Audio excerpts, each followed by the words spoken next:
इंदौर में जमीन गिरवी रख बैंक लोन देने में हुए घोटाले में एडीएम पवन जैन की कोर्ट ने आदेश में एसडीबी इंडस्ट्री मामले में आवेदक बैंक के खिलाफ ही भारतीय रिजर्व बैंक को कार्रवाई करने और आवश्यक लगने पर सीबीआई में प्राथमिकी दर्ज कराने की अनुशंसा की है। साथ ही सीबीआई को भी कोर्ट आदेश की प्रति भेजी है। साथ ही में प्रशासन को उम्मीद है कि सीबीआई जांच हुई तो बड़ा बैंकिंग घोटाला सामने आ सकता है। देखिए, हम लोगों को सरफेसी एक्ट में गवर्नमेंट ऑफ इंडिया के द्वारा जो एक अधिनियम बनाया गया उसमें अधिकृत किया गया है कि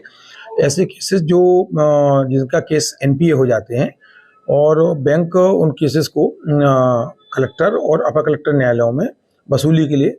दर्ज कराते हैं। तो अभी हाल ही में केस संज्ञान में आया जिसमें एसडीबी कंपनी है जिसके ओनर द्वारा बैंक ऑफ महाराष्ट्र की शाखा से 3 करोड़ रुपए का लोन लिया गया। ये लोन जो लिया गया 3 करोड़ का, उसकी गंभीरता ये थी, इस बात की नियमों का इस तरह से उल्लंघन किया गया कि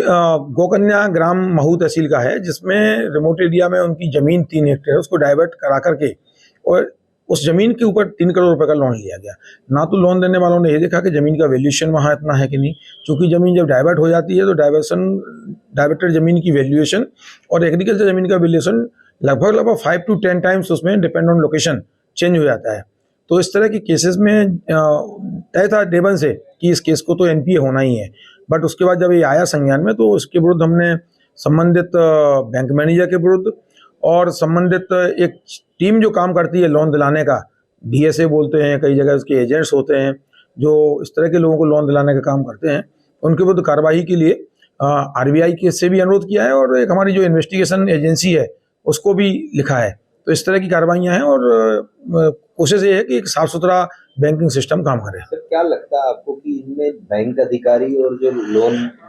एजेंट मदद करते हैं इनमें बैंक अधिकारी और जो लोन एजेंट मदद करते हैं इनके साथ करते हैं? निश्चित रूप से कोई पेंडुलम काम कर रही है। हम लगातार हम लोग जब केसेस को सुनते हैं न्यायालय में अपने बोर्ड पर तो देखते हैं कि इस तरह के केस आते हैं कि कई बार पट्टे की जमीनें जो कि आवासीय पट्टे दिए जाते हैं, सरपंच ने गलत तरीके से पट्टा दे दिया, ना तो भूमि की आबादी लैंड यूज है, उसका नोयत उसकी आबादी है, उसके ऊपर भी इन्होंने 3-3, 4-4 लाख की लाइन से कई लोगों को मकानात दिए हैं। एक मैटर अभी यहाँ संज्ञान में आया था जो सिंगापुर सिटी का, उसमें भी यही हुआ था कि कई सारे लोगों को लोन दे दिया, वो भी बैंक ऑफ महाराष्ट्र का ही था और उन लोगों को पता नहीं था, लोन दे दिया, किस्तें भी कोई जमा कर रहा है। इस तरह के जो फोर्स डॉक्यूमेंट बना करके लोन लेना और लोगों के नाम उनको पता नहीं होना, इसमें बिल्डर और कई लोग इन्वॉल्व थे, तो उनको कार्रवाई के लिए ईओडब्ल्यू को भी लिखा था और संबंधित थाने को भी लिखा गया था। कौन सी जांच एजेंसी को हम इसमें तो मुख्य रूप से चूंकि गवर्नमेंट ऑफ इंडिया का इशू है, एक अनुरोध किया गया है जो सबसे बड़ी सीबीआई इन्वेस्टिगेशन एजेंसी है उसके लिए एक पत्र लिखने के लिए बीइंग न्यायालय कोर्ट के रूप में लिखा है कि इसमें इन्वेस्टिगेट करें और इस तरह की जो प्रक्रियाएं लगातार चल रही हैं इसको रोका जाए, क्योंकि कहीं ना कहीं ये जो बैंकों में पैसा है वो आम जनता का पैसा है। इस राशि को जरूर से रोकने की कार्रवाई होनी चाहिए। इकोनॉमी को बढ़ाने के लिए जो साफ सुथरे लोग हैं, जिनका व्यवसाय है, जिनको जरूरत है, सारी फॉर्मेलिटी पूरी है, उनको लोन देने पे काम हो। इस तरह के फौज लोगों से बचा जाए। ब्यूरो रिपोर्ट, खबर मध्य प्रदेश।